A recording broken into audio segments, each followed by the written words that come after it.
Today on the newscast, did Hezbollah just make the skies over Lebanon much more dangerous for the Israeli Air Force? Plus, Israel and the U.S. conduct a joint naval drill in the Red Sea. Get all the breaking details next.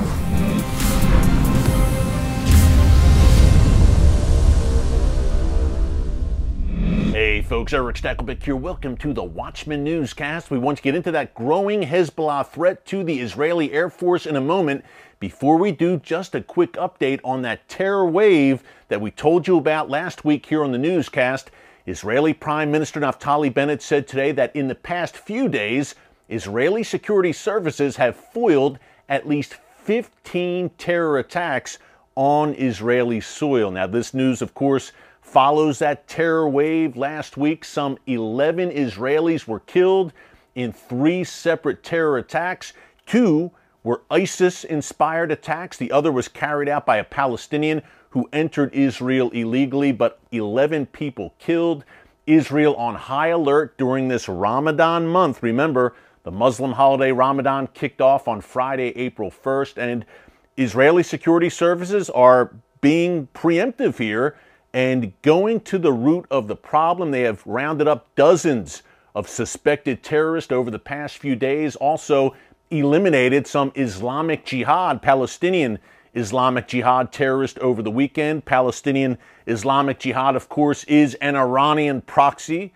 Surprise, surprise. And you have to think that the Iranian regime is pulling some of the strings behind these planned terror attacks that, thankfully, again, Israel has been able to break up over the past few days, according to the Prime Minister. In the meantime, speaking of Iranian proxies, the outgoing chief of the Israeli Air Force gave a very revealing interview to an Israeli public broadcaster this week, saying that Israel right now has a more difficult time in the skies over Lebanon in terms of freedom of operation and freedom of movement. Why?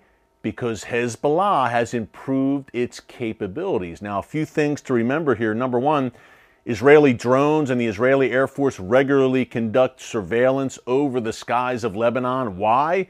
Obvious reason, because that is where Hezbollah lives and breathes, in particular southern Lebanon and in the Bekaa Valley region and in the suburbs around Lebanon's capital of Beirut. Iran's most lethal proxy, the most dangerous terrorist organization in the world. Not only a terror organization, but a terror paramilitary, a terror militia. That is Hezbollah at Israel's doorstep. So naturally, Israel wisely keeps a very close eye on Hezbollah activities. Well, the outgoing army chief said in this interview that that has become more difficult in recent months and years because Hezbollah apparently possesses anti-aircraft missiles. That's first. And secondly, we know all about that Hezbollah drone arsenal, much of it supplied by the Iranian regime. The growing drone threat to the region has been documented many times here on the newscast and confirmed by both Israeli and U.S. officials, not to mention Sunni Arab officials. They are all gravely concerned about Iran's mass production of attack drones and its willingness to pass off those drones and the technology to make the drones to the various Iranian proxies around the region. Hamas and Palestinian Islamic Jihad, who we just mentioned, the Houthis in Yemen, those various Iranian-backed Shia militias in Iraq and Syria, and of course, Hezbollah in southern Lebanon, armed to the teeth with these attack drones. It poses a serious challenge on a lot of levels, not only to Israel, but to the region writ large. Now, Israel obviously conducting many operations in the skies over Syria against Iran and its proxies, chief among them Hezbollah. We've documented here on the newscast how that may be becoming more challenging because of Russia. Will Russia always allow Israel to have this freedom of movement in Syria? Very good question. A tense situation there right now that, again, we've talked about many times here on the newscast. But now could Israel's freedom of movement be curtailed somewhat over Lebanon? Not only the drones, not only the anti-aircraft missiles that Hezbollah possesses, but those precision-guided ballistic missiles And you have to think, folks, that Hezbollah has gotten their hands on at least some of those precision-guided missiles, or PGMs for short, courtesy of the Iranian regime. The main reason that Israel has conducted so many airstrikes in Syria over the past several years is to cut off the flow of PGM parts flowing from Iran through Syria into the hands of Hezbollah in southern Lebanon. So a new set of challenges for Israel, no doubt, but the Israel Defense Forces and the Israeli Air Force have shown themselves very adept, I think, at adapting to these new challenges that always seem to rear their heads, sadly, in the region, new security challenges. Look at Hamas case study, for instance, over the past few years, from suicide bombings to rockets to terror tunnels to terror kites and balloons that Hamas has even sent into southern Israel. Israel always seems to adjust, find its footing, and find a new approach to combat these threats. And I have no doubt that they'll do that with the drone threat and in Lebanon. Look, at the end of the day, when it comes to missile defense and defense against drones, no one does it better than Israel with Iron Dome, David Sling, and all the rest of their missile defense systems. Hey, one last thing to mention before I go. The U.S. and Israel just wrapped up a major naval drill, a joint naval drill in the Red Sea. I want to read some of the specifics for you right off my phone here from the Times of Israel, who documented the drill. It was between the IDF, as I mentioned, and the U.S. Fifth Fleet in the Red Sea.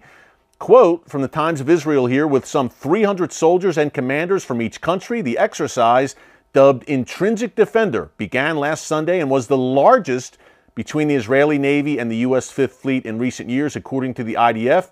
It simulated naval combat, naval firing exercises, vessel protection, sabotage, and neutralization of naval mines, search and rescue, and much more. But I think the main thing to come out of this, folks, is the Israeli naval ships involved refueled from American tankers in the Red Sea. That's a first. Israel refueling through the United States. What does that mean? That means it could give, if that's an option going forward, it could give Israel greater range in its operational capabilities. Look, that could simplify things in a sense. If Israel has to carry out a long-range operation, I'm looking at you, Iranian regime, vis-a-vis your nuclear program, perhaps Israel can refuel courtesy of the United States in the Red Sea or elsewhere in the region. So that was pretty important. Now, the big question there is, would the Biden administration give Israel the green light to refuel? You know